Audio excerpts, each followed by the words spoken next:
Hello there. I'm Scotty. You're not, and welcome to the second ever. What the heck? Go back. Second ever Remake-A-Thon. That's right. Remake-A-Thon II. Yes. I did one of these back in 2024, I believe. I think. I think. I'd have to. I have to look it up. I don't even know if. Hold on. I can figure it out. YouTube.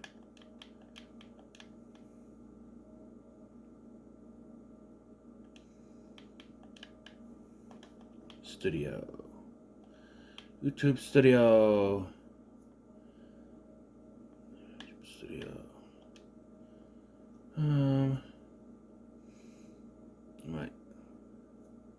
Right. Okay, cool. I can search across my channel now.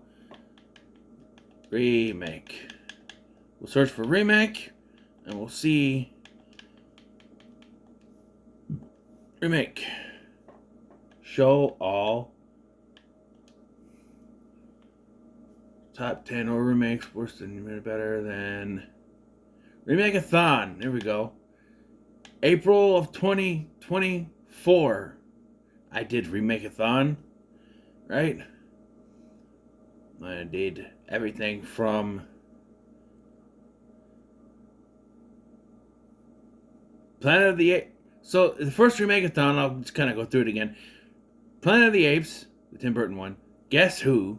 Dr. Dolittle, The Nutty Professor, Footloose, Red Dawn, Pete's Dragon, Fun with Dick and Jane, Flubber, Death Wish, Charlie and the Chocolate Factory, War of the Worlds, Ocean's 11, Total Recall, and True Grit. That's 1, 2, 3, 4, 6, 7, 8, 9, 10, 11, 12, 13, 14, 15, which is what I plan on doing this time.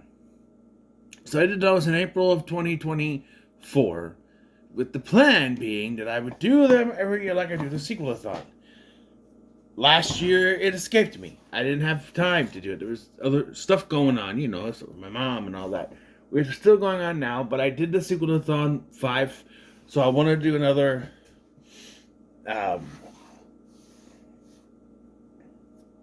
Remake-A-Thon this year. This time, I am pre-recording so that it's set up the first full week of April if this works out.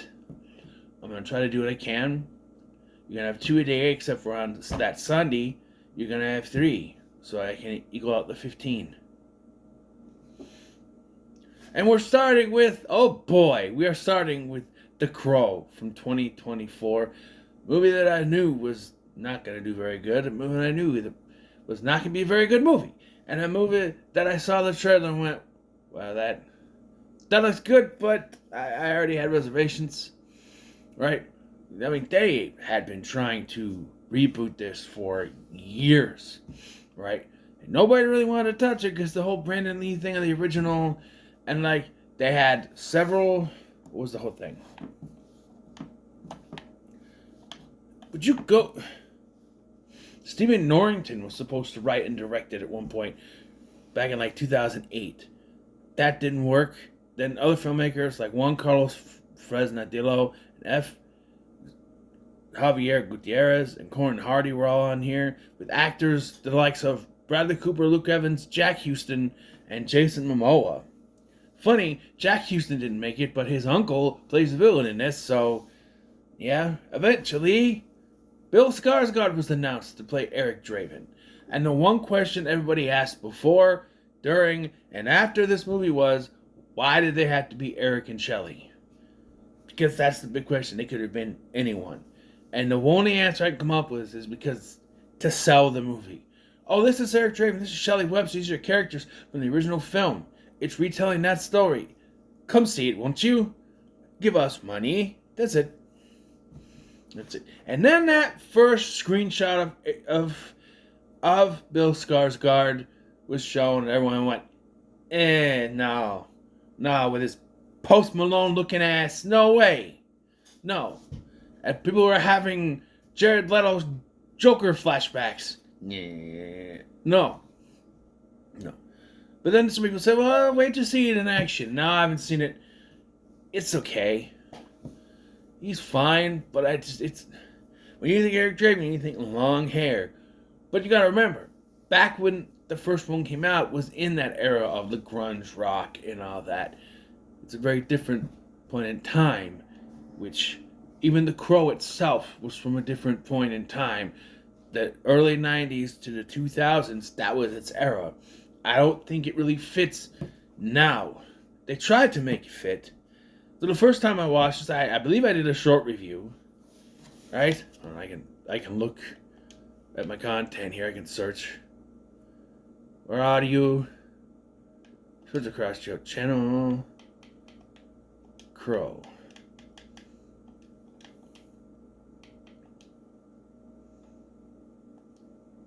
Reaction to the Crow remake is what it is. Yeah, it was a minute because before we could do the Scotty's thoughts on the Crow. Oh, that's the trailer. And if you watch that video, I pretty much called it. Why is that? Where's the other one? Crown Jewel is the first one that pops up. Where's the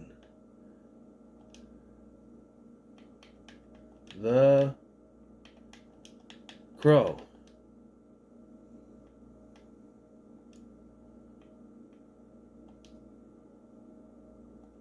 First reaction to the Crow remake. Yeah.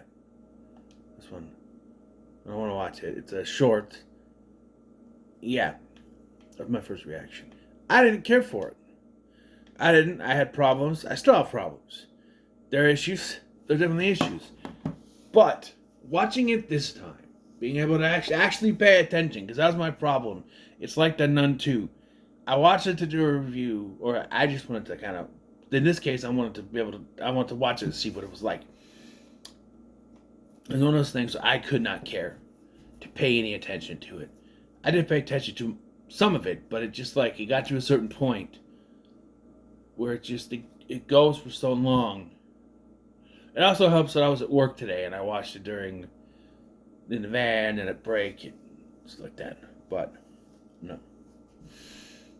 The problems with this movie is that, and I called this when I did the trailer reaction. I said, oh, so he's not going to be put on the makeup till the end of the movie, to the final act. When they showed the trailer, they showed this really cool fight in an opera house. And I went, and that's like the only time in the trailer you see him in the makeup, and I went, so he's not going to wear the makeup until the end of the movie, till the climax. That fight is the climax, and it's the only time he wears the makeup. Damn, Skippy, if I wasn't right. What it is that this movie spends 40 minutes telling us a love story between Eric and Shelley, while also telling us other little side things about our villain and everything. Before he becomes not even the Crow. People are saying he becomes the Crow. He's not even the Crow. He's just, to me, he's not the Crow until he puts the makeup on. Even after he dies and he's brought back by whoever the fuck this guy is, they don't just have him go on his vengeance mission. He gets shot and ends up back there and he jumps back out again. Then only then does he find out exactly what's going on with Shelley. And then they do this stupid thing where it's like, oh, well, you were questioning your love to Shelley, so then you were able to die. What? Because of something that happens, we'll get to it. It's like, what? Because of it? And I don't know. There's also a subplot. This feels like they took the first film, the characters from the first film, and said, well, they're Eric and Shelley. They don't say their last names in the movie, but according to Wikipedia, that they're Eric Draven and Shelley Webster. They completely changed their characters. He's not a musician. Well, he plays some sort of music, but not very well. She's the musician. He's a drug addict. I don't know if she's a drug addict or she just has drugs. She smokes weed in the movie, but, you know. And they meet at a rehab facility. We learn more about her than we do him. And There's this whole thing in the beginning with a horse with barbed wire, which I guess is from the book, the I don't know. And then we just follow Shelly.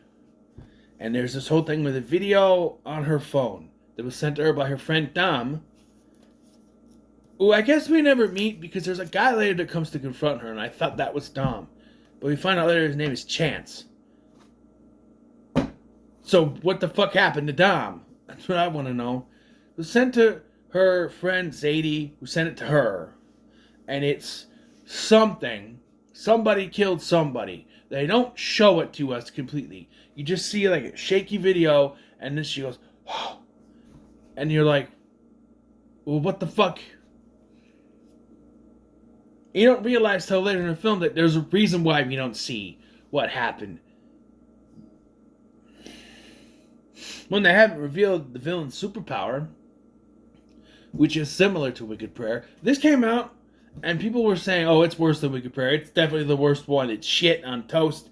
It is one of the worst remakes, which I'm not arguing with you there. It's not good, but even then, there's worse. It's the worst Crow movie. And I think people who said that just, like, really love the original, and one of those diehard fans that think that they can't do better than the original and didn't even give this movie a chance. Alright? Like me when I first watched it, I didn't care. I did not care. Watching it now, to actually pay attention to it, to do this video, I will tell you, this movie is not that bad. And it's so not worse than The Crow Wicked Prayer. For one thing, it's shot better. The acting is better. Except for maybe FKA Twigs, who plays Shelly. I don't know why they couldn't just get an actual actress to play the role. She's kind of stumbles through the script. Luckily, she's only in the first 40 minutes of the movie. And she doesn't do much the rest of it. So, and another problem that I had is that, and I still feel this way, we get less than 15 minutes of flashbacks in the original film that show us the love story of Eric and Shelley.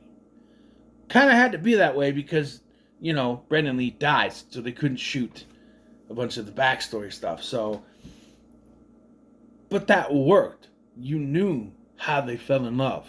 You knew how in love they were from that, from Brandon Lee's performance.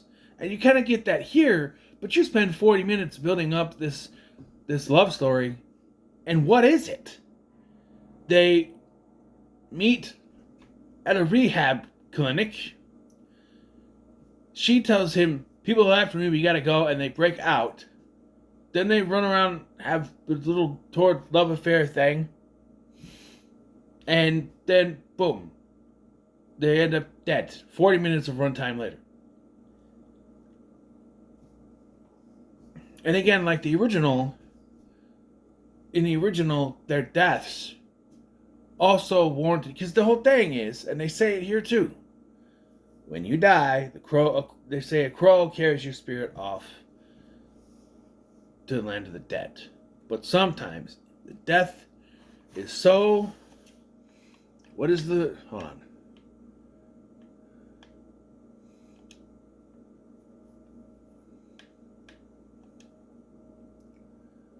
The Crow quote.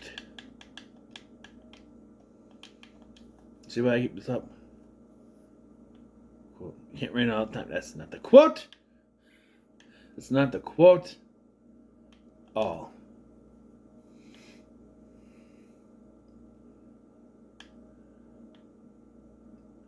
People won't believe. Can I read this?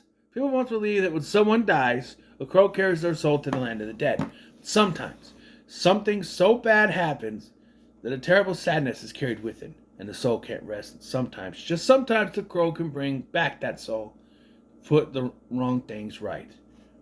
Okay. Because they died in such a bad way. In the original, Shelley was R-worded and murdered, and Eric was shot out of a window stories high, several stories high. And this one, they both get suffocated to death. That's how they die. And it's even more dumber because you're sitting there watching this. They got to suffocate over there. I'm going to demonstrate this. They're not trying to send home kids. What they should have done, okay? They put a bag over their face like this. Try to send home. They put a bag over their face like this, right? And they suffocate it like this. And they're going like this.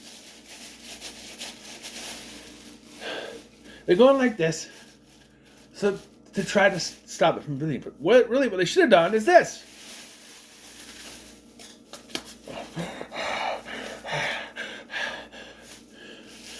Hello! I was screaming. In my head I was. Screaming. Where it's like, they're like this.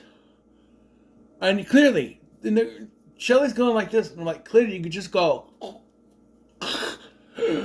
and do it. That is the dumbest way for someone to die. Suffocating them. If you're going to do that, maybe hold their hands back so they can't do it. And literally, while all she's doing is this, trying to grasp at it, when common sense, my brain is going, and my brain is stupid sometimes. You know this. It's going, just go poke the thing. I just showed you how to do it. How they could have survived. Both of them. So I hinted at our villain, whose name is Roig. He's the centuries-old immortal guy posing as a classical musician. And we find out he has these special powers to speak some... He made a deal with the devil to live forever, and he got these powers where he can use it on innocent people to kill themselves, or he could kill them, or whatever. Uses it on her friend Zadie, right? But doesn't choose to use it on Eric and Shelly because they're not pure, I guess. Well, technically, we find out he already used it on Shelly because, as it turns out, the video he finds is of Shelly stabbing someone when she's under Roig's control. There's also a subplot where there's like this. Is she even credited? I don't think so. Some pianist that he's running around with. Apparently there's the lead scene where they have an affair. I don't know. And when Eric ends up in the land of the dead, this guy, Kronos, the spirit guide, tells him that if he kills all of them, her spirit will be set free from hell, apparently. And he just has to kill, it's not even all of them, he has to kill Roig. So yeah. And after Chance helps him get the video, then he and Chance are both killed. And because he questions his love for Shelly after seeing the video, even though that's even her fault. She was being controlled. He dies, but then he gets his faith back, comes back, and kills everyone. Right?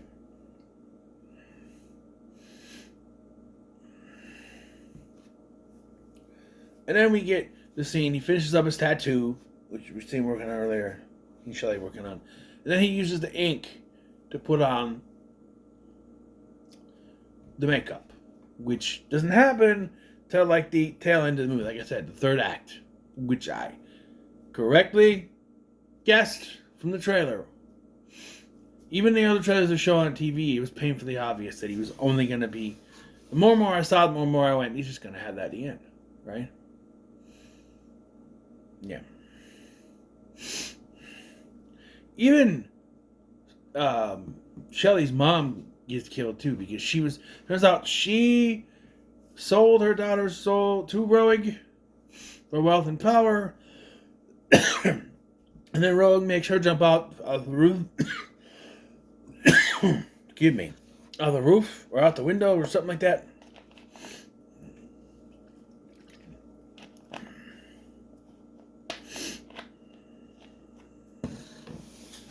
Wait, what does it say? Oh, Roig visits Sophia to grab Eric. That's not Eric.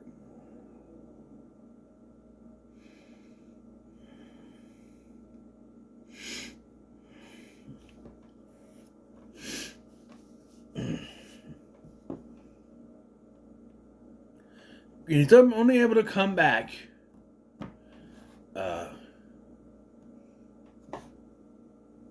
after he agrees to take Shelley's place in hell in exchange for another chance to kill Roig. So the crows agree. And this is where he gets the black blood, where he gets the ink. Yeah. And the power and ability to move between worlds. He doesn't have his strength until now. So now he kills off the hit squad. He tracks Marion to the opera house, where we get this. So he kills the town to cut off someone's head. Yeah. He finds out where Rogue is before decapitating her. Yeah, she's the one, and her bodyguard, Roman Reigns. Eric tosses their heads from the stage into the audience and reaches Rogue's estate, where Rogue subdues Eric. Yeah, he takes Eric's power, but then Eric's love for Shelley makes him super strong, I guess. And he transports them both to the afterlife, where these things grab Rogue and take him away. And so now he goes to hell. He and Shelley reunite before he goes to hell, and she ends up back alive again? Question mark.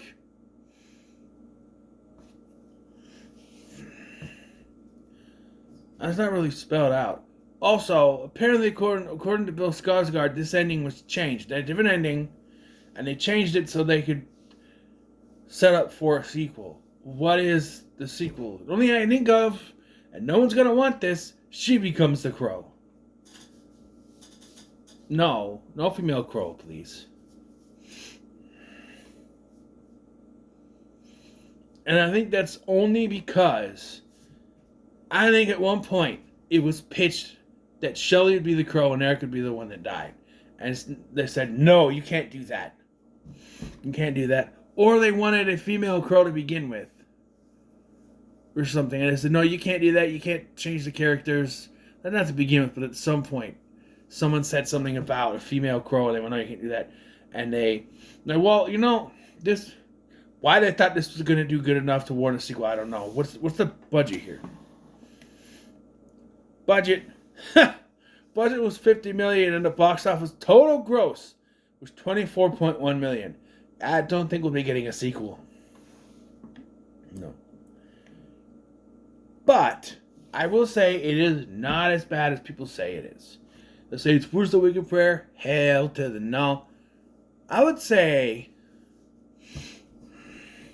for me, I'm even contemplating whether or not I like this or City of Angels more. Because in recent years, City of Angels has kind of gone down for me, but I do enjoy it. I liked Vincent Perez's performance in that, and the villain's pretty good. I'll give this a middle of the road, just higher than it would have been when I reviewed it the last time. If I would have reviewed it right after I watched it the first time. First of all, it would have sucked because I barely paid attention to the review. But yeah, I'll give it a middle of the road. So, what are your thoughts on The Crow? If you like, share, and subscribe. Thank you for watching. I'm Sky, and I'll see you in the next one.